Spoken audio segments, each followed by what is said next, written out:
Wonderful. Well, welcome everybody to this conversation with Bishop Graham Tomlin.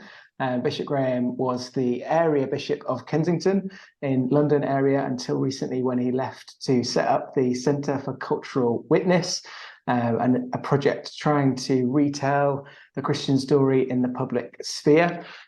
Before that, he founded and was the Dean of St. Mellitus College, which trained a huge number, and still does train a huge number, of ordinands to Christian ministry in the Anglican Church, but also independent students, licensed lay ministers, youth ministry students, and so many others. Graham's a prolific author. I pulled these two off my shelf earlier on today. Why Being Yourself is a Bad Idea. The Widening Circle, amongst many others. And he's also part of God Pod. You might have come across a theological podcast, which I highly recommend. Graham's a good friend of mine, preached at our wedding many moons ago, and is a wise man who I'd love to get thinking a little bit about sacred space as we celebrate this 150th year of St. Peter's building, helping us to think through that slightly more theologically than maybe some of the other events that we've done so far have helped us to. So I'm going to pitch a few questions to Graham and see where the conversation goes to help us think about what sacred space is and why it's important. So I wonder if we might begin, Graham, by zooming right out, I guess. And if I was to ask you the question, where is God? How would you respond? Yeah, good question. Nice to see you, Simon. And hello to everybody at St. Peter's. And really great to be with you, even virtually. Yeah, where is God is a really interesting question. I mean, I often think if you were to ask that question, say in Corinth in the first century, say if you were walking down the street in the city of Corinth around the time when St. Paul was there and the church was being founded, and you'd asked the question of a passerby, where do I find God? They probably would have said to you, well, you find him in the temple. And depending on who that person was, they would have directed you to a different place. If they were Jewish, they would have said, well, you kind of need to go to Jerusalem because that's where the temple is, and that's where God lives. God lives in the temple in Jerusalem. If they were pagan, they would say, well, you've got to go down the road here and you'll find the temple of Aphrodite or the temple of Zeus around the corner, or the temple of Mercury or whatever. They'd have directed you to one of the pagan temples where the God lives. If you like, the God sort of is represented by the sort of statue of the gods there. In other words, they would have directed you to a building to tell you a place where God could be found. Whereas I think if you'd bumped into St. Paul on that road and you'd asked him the same question, where do I find God? Well, in one sense, he might have answered the same question in the same way. Yes, you find him in a temple. But when he said, where is the temple? He would have directed you not I think to a building, but to a community.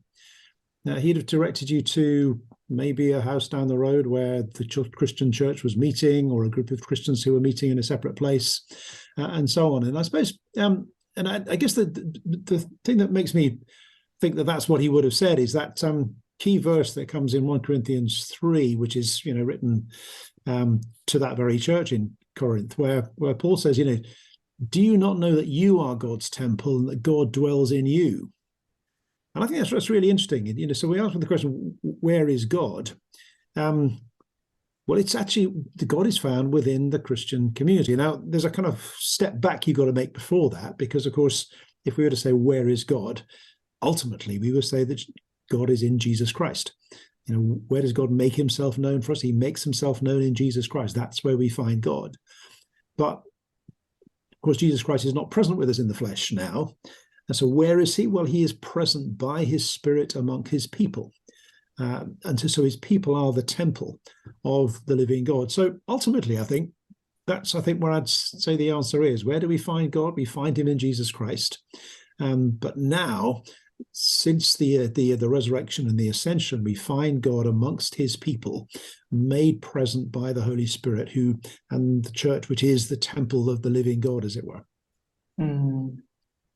I think some people would be tempted to answer that kind of a question by saying, well, God's everywhere. He's omnipresent. What would you say that's maybe strong within that, and where would you want to caveat that slightly? Yeah, Yeah, I mean, there's an element of truth in that, in the sense that God dwells within his creation, and God can, in a sense, God can be found anywhere. He's not located in a particular place. It's not like you have to go to church, you only find God in church. That's one of the remarkable things about the Christian church, is that we've always said that God can be found anywhere because he's the creator of all things. He's not just the creator of certain places. So there's something strong about that God can be found and can be encountered in nature, in ordinary encounters every day. And in fact, one of the disciplines of the spiritual life, I think, is developing those spiritual eyes to see and notice the presence of God wherever we go, and just to kind of follow him wherever he is, because God always, the God we follow is a hidden God who hides himself. He's never very obviously present. Even in Jesus Christ, he's hidden under the flesh of Christ. He hides himself in bread and wine, in Holy Communion, in the water of baptism, and even amongst Christian people and people that you meet each day. So there's an element of truth in that we can find God anywhere. But the question is, how do you tell? How do you tell whether God is present in this particular situation or that particular place or whatever? And that's why we kind of have to go back, it seems to me, to the scriptures as the place that guides us and that tells us the kind of God we're dealing with, that helps us to recognize where we sense the presence of God in what is good and where we don't sense the presence of God. And I guess the other aspect of it is that, of course, as Christians, we believe that the created order is that created place. It's something created by God, but it's also fallen. It's also broken. The world that we know is not the world that God intended it to be, because it has been broken by the fall. And therefore, nature is always a bit ambiguous. We never quite know. It's sometimes quite difficult to tell, is God present here or is he not? Is that God, or is that something else going on there? And that's why we kind of need to go back to those places where we are told that's where you'll find God. Jesus Christ, in the testimony of the scriptures, in sacraments of bread and wine and of water of baptism, and amongst the people of God where the Holy Spirit is present. And to say, well, that's where we know God is present. And from there we can begin to discern his presence in the rest of the world as well. So there are anchor points, if you like, and having immersed ourselves there, we can then develop those eyes to see how and where God's present. That's really, really helpful. Would you say that there are certain places that are more significant in terms of encountering God than other places? Yes, I think there are, and particularly places where the Christian church has gathered.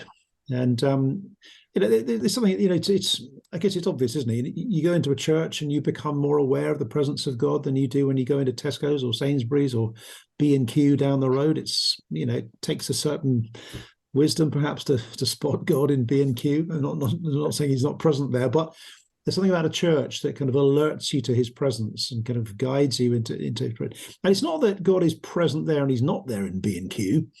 God is present in all places, but that churches are places that kind of concentrate our minds, bring to mind the presence of God. And I think they do that in a certain way. How is it that a church becomes that kind of place where it's just that little bit easier to encounter God? And I suppose the way I think about this is that it's not so much that there's some unique special quality in the stone that is different in a church than it is in B&Q. But if the presence of God, if the temple of God is the people of God, and that language of the temple of God is sometimes used of the bodies of Christians, as well as the community of Christians, then the holiness that buildings acquire, that sense of this being a special place, it's as if it kind of rubs off from the Christian community that has met in that place and has prayed there and worshipped there and cried there and laughed there and shared their kind of moments of great joy, of weddings and baptisms, but also moments of great sadness and funerals and grieving and so on. In other words, the place where the Christian community meets, the holiness of that building, if you like, robs off from the holiness of the group that meets there, the people of God who are drawn together by the Spirit. And so therefore, when you go into a place that has been prayed in for years, decades, even centuries sometimes, there is kind of something about that place that makes it a special kind of, sometimes people talk about a liminal space, the sort of in between the kind of this world and the next, as it were. And that's why churches can become that, because it seems to me they the holiness of the Christian community rubs off on the stones and the buildings itself, and therefore that's why these buildings become really special for us, and that's why they're important for us, and that's why we look after them, and that's why they are valuable to us, and why we don't just get rid of them and go to meeting B&Q all the time. Well, you can't do that. You can do that, but there is that, I'd argue, a real value in Christian buildings for that reason. Mm. And how would you encourage people to think about using buildings for all that good that you've just spoken about, without then going too far the other way and over-relying or distorting some of their goodness? How do we see and use our buildings rightly? Mm-hmm. Yeah, it's a good question. And there's a sort of balance here, isn't there? Because buildings, Christian buildings, a little bit like creation. Creation is something we are told is given to us by God. It's something through which, to a certain extent, God reveals himself, but it's not God. And therefore, we reverence creation, but we don't worship it. So we look after the created order. That's why climate change is such a huge sort of theological as well as a kind of practical problem in our world, because we are trashing the world that God has given us. And in the same kind of way that we want to look after the world that God's given us because it's God's world and not ours, it seems to me there's something similar is true of Christian churches, that we look after them, we care for them. So it's right that we don't treat them as if they're just nothing. We treat them with care, we look after them, we clean them, we make sure they look good. And there's a sense in which, if Christian buildings are places in which we can encounter God because of their history, their sense of being a place where people have prayed and worshipped for many, many years.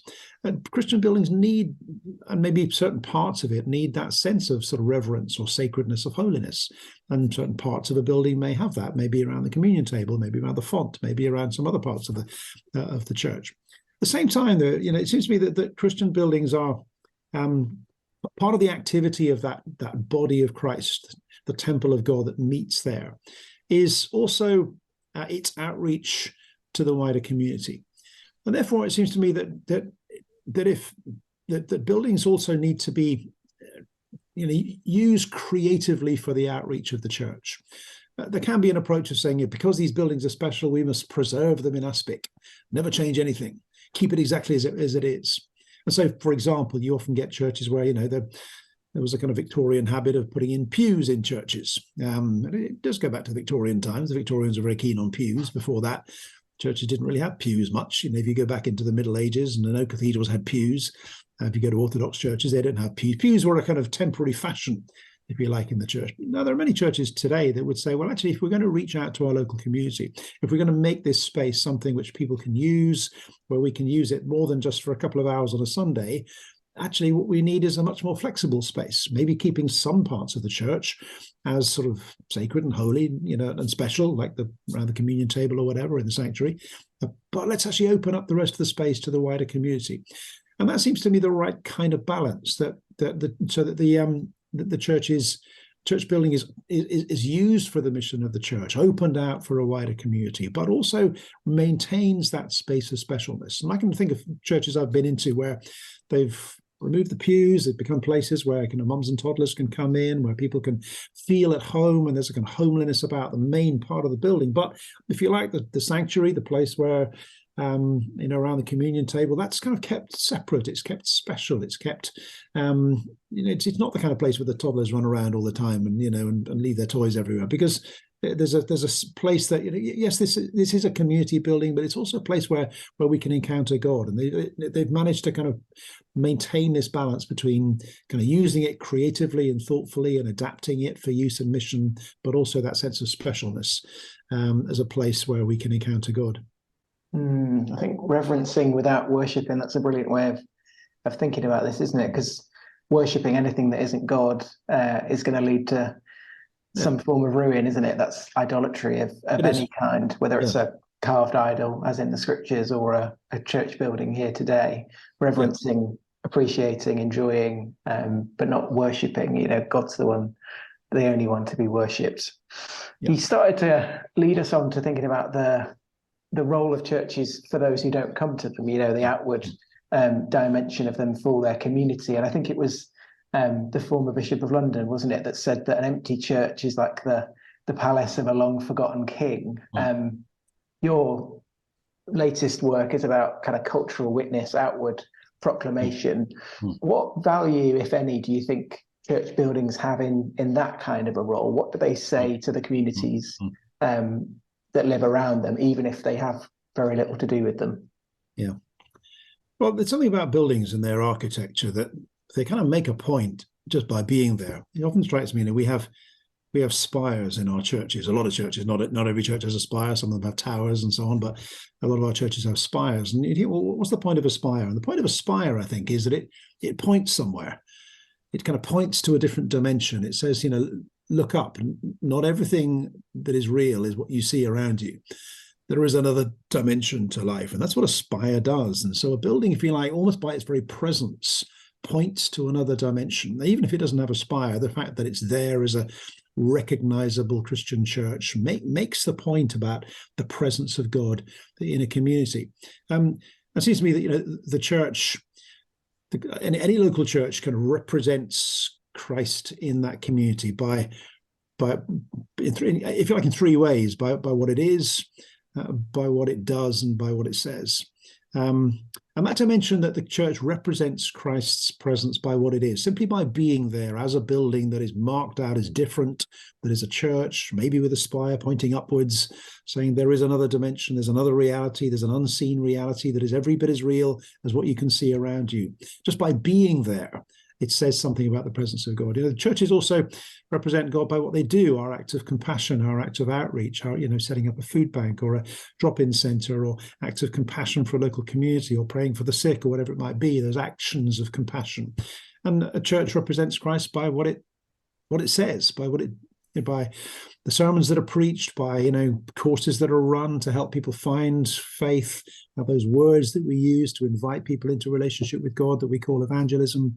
And so that's what church does. And those separate activities, those practical, compassionate actions, those words of introduction, but are often kind of based around the building themselves. And so it seems to be how the buildings can be significant, both by what they are, just by their simple presence in a community. And that's why we do need to kind of look after them. It's why I think actually we have a great heritage in having buildings that are recognizably churches, as opposed to throwing them away and let's all go meet Starbucks down the road. Because you can walk past Starbucks and you've no idea that there may be a church meeting there. There's something about a church that has a tower or a spire that makes people think, yep, it's a kind of reminder of God for people. And so that's, I think, the role that buildings can play. They can be a place where the church can enact its compassion and give out the invitation to faith in Christ. But even by their very presence, they say something about the presence and the enduring presence of God, that God hasn't given up on communities. And even in places where the church is very small and very weak, sometimes the presence of that building can be a sign for people that God hasn't yet given up on that community, that village, that town, that suburb, whatever it may be. I do wonder as well whether there's something about buildings that tap into a longing, even for those who wouldn't call themselves Christian. I'm just remembering, when Notre Dame Cathedral tragically burnt down, the outpouring of grief, almost of emotion, sure, as a recognizable, place within Paris and, an important, beloved building, but it didn't feel like the National Trust building burning down, it felt like there was something more because it was a cathedral, because worship was offered there. And I wonder whether buildings also do some of that, pointing to that other dimension and tapping into the hunger, so that when they're gone, or when they fall, or when a fire comes, there's a deeper level of emotion in response.